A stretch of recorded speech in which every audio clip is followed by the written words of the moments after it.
Supreme Chancellor Obi-Wan Kenobi by Stone Freak. Chapter 46. Obi-Wan and Dappa have a talk. Barefoot, Master Kenobi? The amused voice cuts through Obi-Wan's meditation, and he surfaces quickly. He opens his eyes and finds himself face to face with Dappa Bilaba. A faint smile on her face. Master Bilaba, he says as a way of greeting, keeping his face placid. Dappa's face soon matching his. Grass against bare feet is excellent for meditation, I'll have you know. It helps ground me when I stretch my mind out, and it tickles quite comfortably. They look at each other for a long moment, both faces serene. It's Dappa who breaks out into a smile and lets out a chortle first. The Obi-Wan quickly follows. As you say, she says, voice full of mirth, before she too removes boots and socks to sit there next to him. They don't say anything for a few moments, instead basking in the peace of the room of 1,000 fountains. It's Dappa who breaks the silence. You've been busy, or so I've heard, Chancellor Kenobi. How many committees to investigate and possibly repeal laws have you instigated now? Obi-Wan looks at her and winces at her choice of title. He far prefers it when his fellow Jedi call him by his name or his Jedi titles. She just gives him a wry smile and raises an eyebrow. 23, he admits with a sigh. It's been quite a few already, and most likely more to come. It feels like every day he finds more and more worrisome legislation. Out of those 23, in how many cases have you failed to convince the committee to bring it up for a repeal vote? None. Obi-Wan looks away. The negotiator, indeed. And on that note, how many have failed the vote to repeal the law? 1. Dappa looks genuinely surprised. Oh, really? What was that one about? It was an utterly ridiculous law that allows members of the Republic Senate to break any traffic law on any Republic world without consequence. Obi-Wan sighs again and runs a hand through his hair. Why would you ever legislate such a thing? Legislations that allow senators to circumvent Republic laws?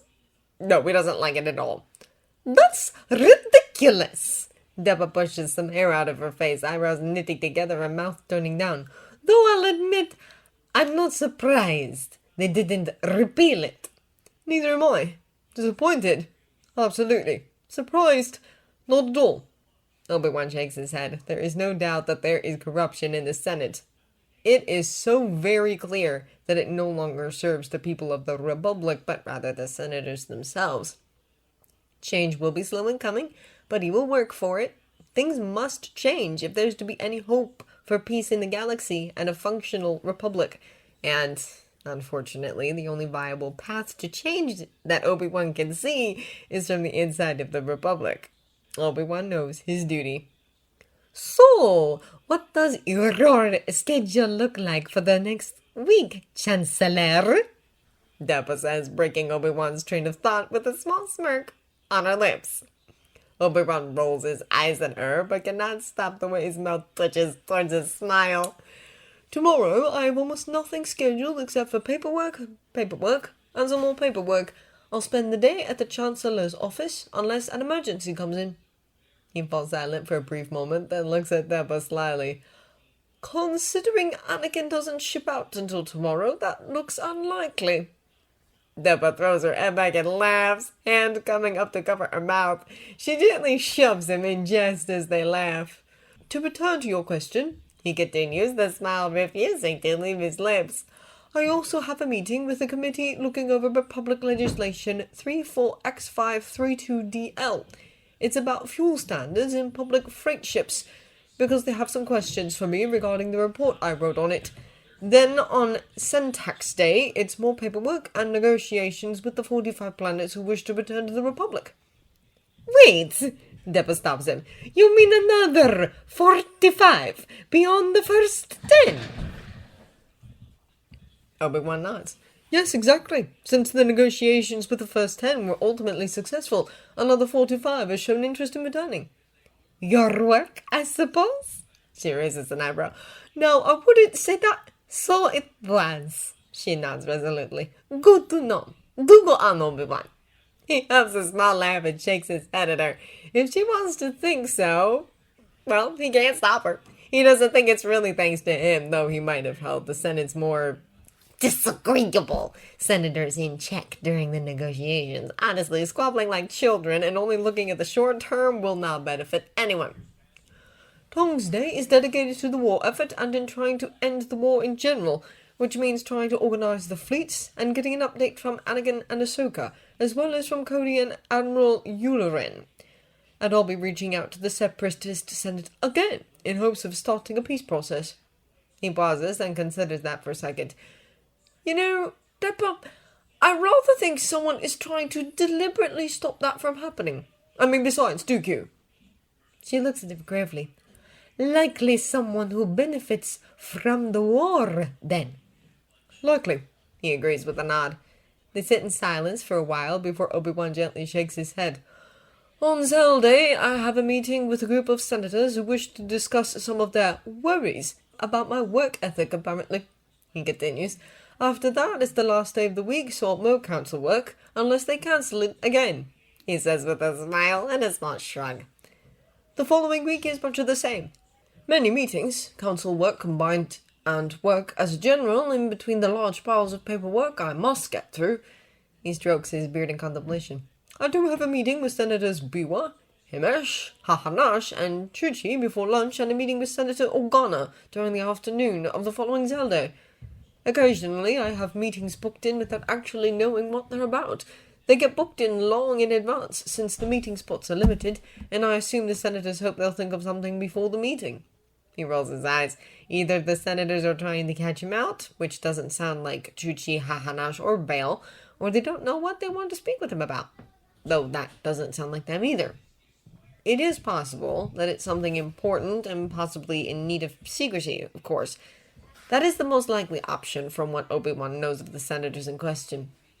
Sounds like you have quite the busy schedule.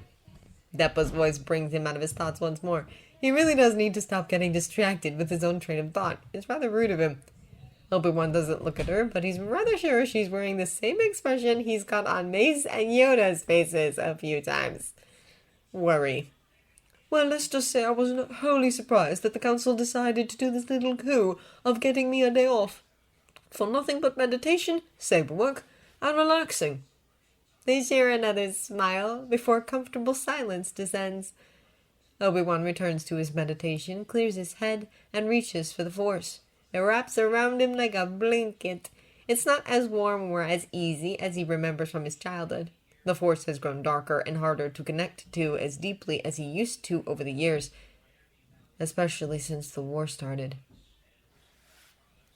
When Obi-Wan surfaces from meditation, he finds that Deppa is no longer meditating either. She looks troubled and her shoulders slump. How are you, Deppa?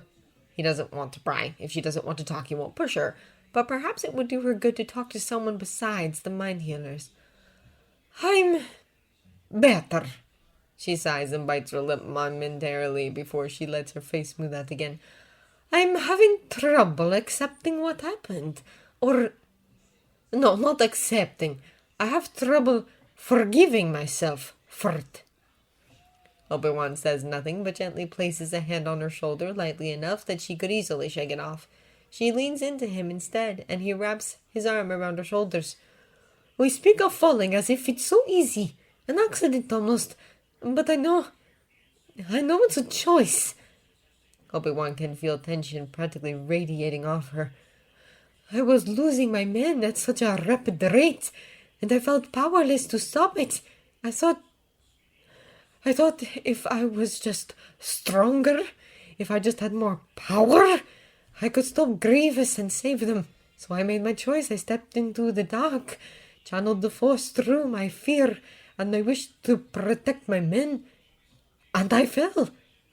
She closes her eyes and takes a deep, shuddering breath. I chose to fall. I chose to turn my back on the light completely. That power, Obi-Wan, it was overwhelming. It was like stepping right into the middle of the rushing river. She takes another deep breath and releases it slowly. I understand why the Jedi have chosen to not channel the Force through emotions, even though we could channel the light through joy, love, or other positive ones. If you start channeling through one emotion, it is so easy to slide into channeling through another. Like Master Yoda says, fear leads to anger. She opens her eyes again, and her face hardens for a brief moment. I lost myself in a feedback loop. The more powerful I became, the stronger my anger became, and the stronger my anger was. You understand? I do, he whispers. I lost my sister on Geonosis, right when the war started. Deppa stares at the water. She was the last of my blood family, but Mace has long been like a father to me, and I love him. She pauses for a moment, collecting herself. But there, on Harum Kal, on his home planet, it didn't matter. I lost myself to my anger and fear, not to mention that seeing him made me feel ashamed. So I tried to prove myself, prove how strong the dark side made me. She laughs, watery and bitter. Obi-Wan gently squeezes her shoulder, and she leans further into his side, resting her head on his shoulder. There is no denying that he is a more skilled duelist than I am. I was overpowering him only because of the strength the dark side gave me, and because he was on the defensive. He was trying not to hurt me, you know, but I was trying to hurt him. Deppa, Obi-Wan isn't sure what to say. It's too sincere, too raw. It's all right. I'm still talking to the Mind Healers. I'm getting better. And they always remind me that I stopped, that I chose to come back. She snorts. That's what caused the coma, you know. Mace was getting desperate. I was pressing the advantage, and I knew the longer the fight wore on, the greater the risk either one of us would be killed. So he force pushed me. He was just planning to get some distance between us. So what went wrong? Obi-Wan glances down at her. I stopped mid-attack. I stopped because I chose differently. I reined myself in and stopped just as the Force push came. So I went flying into a cliffside. She closes her eyes. You know the rest. As a counselor, Obi-Wan does know what happened. Mace brought Deppa back to Coruscant, hurt and unconscious. The knowledge that she fell is private, known only by the Council and the Mind Healers she started seeing after she woke up from her coma. It is not something that needs to be widely known. He feels guilty, you know, that he pushed you. Obi-Wan murmurs. I know he does. He shouldn't. What choice did he have? What choice did I give him? You didn't give him a choice. But he still faced one very similar to the one you faced on Arun Kal. You could keep faith in that he would hold out long enough for you to come back to him, or he could try to change the situation to his advantage. Oh, Deppa says softly. I did know help was coming, but I lost faith that it would reach us quickly enough. So I acted to defend my men. Yes, you did. Obi-Wan squeezes her shoulder gently and rests his cheek against her hair. The one most hurt by your actions was Mace. He's already forgiven you and carries his own guilt. Perhaps you'll find it in you to forgive yourself if you can make him do the same.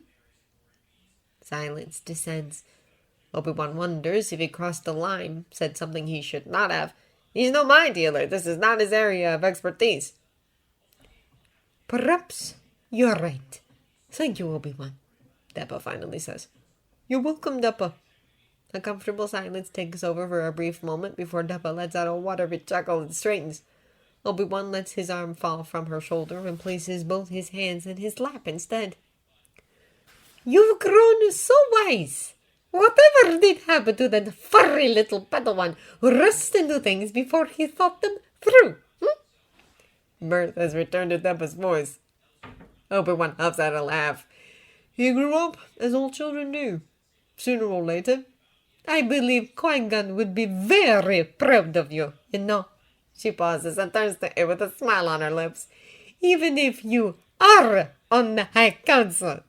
They share a laugh at the thought. Oh yes, Qui-Gon would most likely have a thing or two to say about that. There was a reason he turned them down every single time he was offered a position himself, after all. Thank you, Dipper. They share a smile, and peace and calm reign in the room of 1,000 fountains once more.